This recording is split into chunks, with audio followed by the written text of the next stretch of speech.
بسم اللہ الرحمن الرحیم۔ السلام علیکم ناظرین، میں ہوں جی ایم جمالی اور آپ دیکھ رہے ہیں ڈیجیٹل کے سب سے بڑے چینل نیوز پاکستان کا programme a to Zee.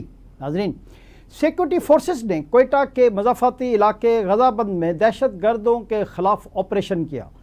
Security ذرائع کے مطابق شدید فائرنگ کے دوران سیکورٹی فورسز نے 10 دہشت گرد ہلاک کر دیے۔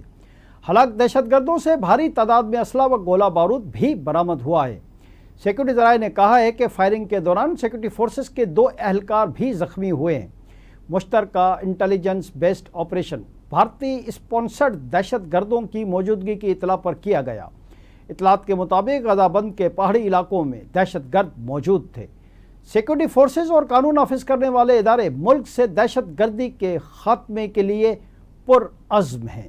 جی ناظرین، دوسری جانب امریکی صدر ڈونلڈ ٹرمپ نے ورجینیا میں امریکی فوجی جنرل سے خطاب کے دوران پاکستان کے army chief field marshal Syed Asim Munir کی تعریف کی۔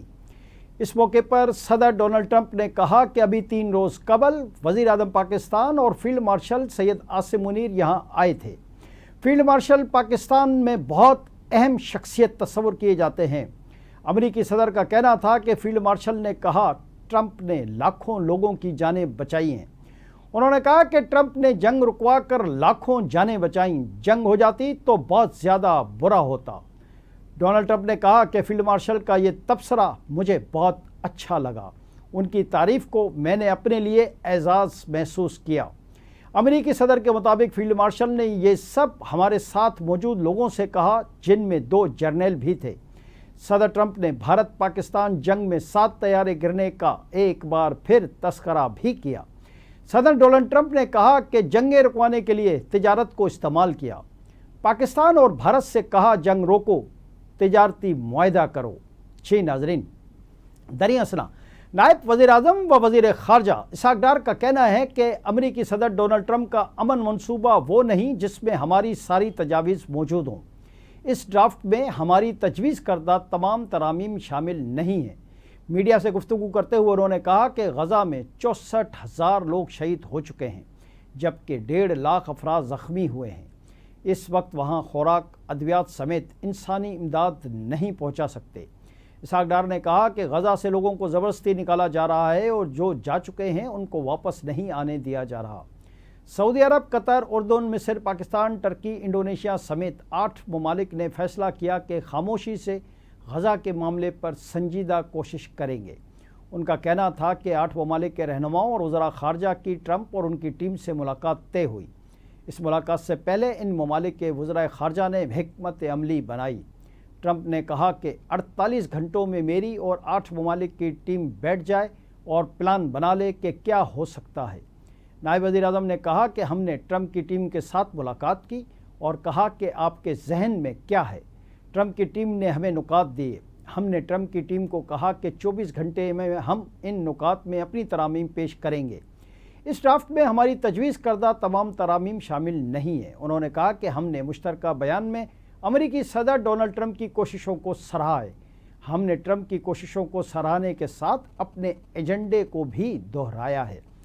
وزیر خارجہ کا کہنا ہے کہ ہم ڈونلڈ ٹرمپ اور ان کی ٹیم کے ساتھ مل کر اپنے اس ایجنڈے کو حاصل کریں گے۔ ٹرمپ کا امن منصوبہ وہ نہیں جس میں ہماری ساری تجاویز موجود تھیں۔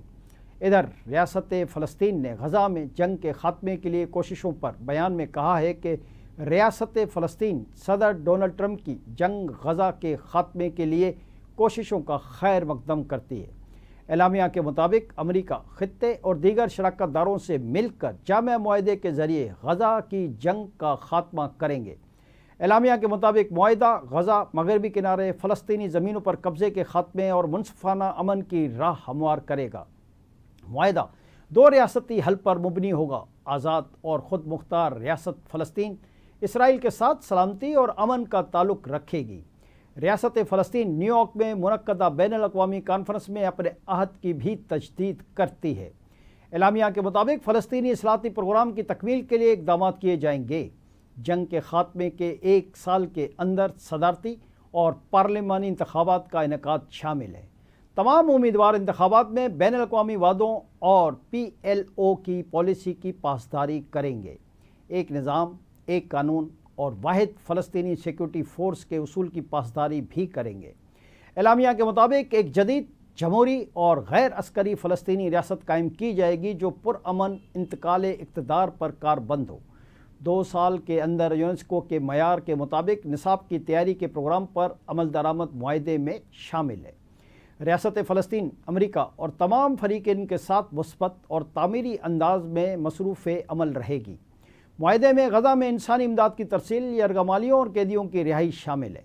اعلامیہ کے مطابق فلسطینی عوام کے تحفظ کے لیے مؤثر نظام کی تشکیل بھی معاہدے کا حصہ ہے۔ جنگ بندی کا احترام اور دونوں جانب سلامتی کی ضمانت معاہدے کا حصہ ہے۔ فلسطینیوں کی بے دخلی کا خاتمہ بھی معاہدے میں شامل ہے۔ معاہدہ بین الاقوامی قوانین کی خلاف ورزی پر مبنی یک طرفہ اقدامات کی روک تھام کرے گا۔ معاہدہ فلسطینی محصولات کی واگزاری اور مکمل اسرائیلی انخلا کو یقینی بنائے گا۔ جی ناظرین، ادھر اقوام متحدہ کے سیکرٹری جنرل انتونیو گوتریس نے ٹرمپ غزہ جنگ بندی منصوبے کا خیر مقدم کیا ہے۔ ایک بیان میں انتونیو گوتریس نے کہا کہ امن کے لیے عرب اور مسلم ممالک کا اہم کردار بھی قابل تعریف ہے۔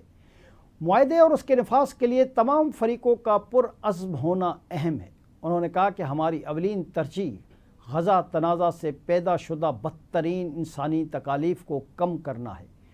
غزہ میں فوری جنگ بندی اور بلا رکاوٹ انسانی امداد کی رسائی ہونی چاہیے۔ عالمی ادارے کے سربراہ نے کہا کہ غزہ سے تمام یرغمالیوں کی فوری اور غیر مشروط رہائی ہونی چاہیے۔ امید ہے یہ اقدامات 2 ریاستی حل کے لیے سازگار حالات پیدا کریں گے۔ انتونیو گوتریس نے کہا کہ اقوام متحدہ مشرق وسطیٰ میں امن و استحکام کی کوششوں میں اپنا کردار ادا کرنے کے لیے پرعزم ہے۔ دریں اثنا فلسطین حامی بین الاقوامی تنظیم international centre of justice for فلسطین نے امریکی صدر ڈونلڈ ٹرمپ کے امن منصوبے پر تحفظات کا اظہار کیا ہے۔ اپنے بیان میں تنظیم نے کہا کہ غزہ منصوبہ نہ انصاف دے رہا ہے نہ احتساب کر رہا ہے۔ ٹرمپ کا منصوبہ سطحی، نو آبادیاتی سوچ کا حامل اور فلسطینی خواہشات سے مبرہ ہے۔ ICJP کے مطابق یہ منصوبہ اسرائیلی قبضے کی بنیادی وجوہات کو نظر انداز کرتا ہے۔ منصوبے کو اسرائیل امن کی راہ میں رکاوٹ یا تاخیر کے لیے استعمال کر سکتا ہے۔ فلسطین حامی تنظیم نے ٹرمپ کی زیر صدارت بورڈ آف پیس میں سابق برطانوی وزیر اعظم ٹونی بلیئر پر بھی تنقید کی ہے۔ اسی دوران قطر کے وزیر اعظم شیخ محمد بن عبد الرحمن نے کہا کہ ٹرمپ منصوبے کے کئی نکات وضاحت اور مذاکرات کے متقاضی ہیں۔ شیخ محمد بن عبد الرحمن کا کہنا تھا کہ اسرائیلی افواج کے انخلا پر مزید بات چیت ہونی چاہیے۔ انہوں نے کہا کہ ٹرمپ کا منصوبہ جنگ ختم کرنے کے بنیادی مقصد کو حاصل کرتا ہے۔ منصوبہ ابتدائی مراحل میں ہے، اس کی تفصیلات پر بات چیت کی ضرورت ہے۔ قطری وزیر اعظم کا کہنا تھا کہ غزہ میں فلسطینی انتظامیہ پر امریکہ کے ساتھ بات چیت کی جائے گی، اس کا اسرائیل سے کوئی تعلق نہیں۔ حماس نے منصوبے کا جائزہ لینے کا وعدہ کیا ہے۔ انہوں نے کہا کہ آج غزہ ثالثی اجلاس میں مصر اور ترکی بھی شریک ہوں گے۔ یہ بھی کہا کہ اسرائیلی وزیر اعظم کی معافی کوئی احسان نہیں، ہمارا بنیادی حق تھا۔ آج کے لیے اتنا ہی، اگلے پروگرام تک کے لیے اپنے میزبان جیم جمالی کو اجازت دیجیے۔ اللہ حافظ۔